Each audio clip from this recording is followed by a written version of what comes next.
لا تحمل هم الدنيا فإنها لله، ولا تحمل هم الرزق فإنه من الله، ولا تحمل هم المستقبل فإنه بيد الله سبحانه وتعالى.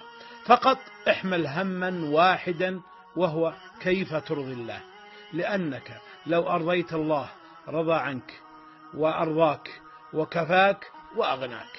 لا تيأس من حياة أبكت قلبك، وقل يا الله عوضني خيرا في الدنيا والآخرة. فالحزن يرحل بسجدة، والفرح يأتي بدعوة.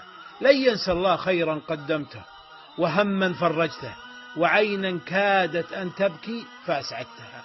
عش حياتك دائما على مبدأ كن محسنا حتى وإن لم تلقى إحسانا، ليس لأجلهم بل لأن الله يحب المحسن. وأحسنوا إن الله يحب المحسنين.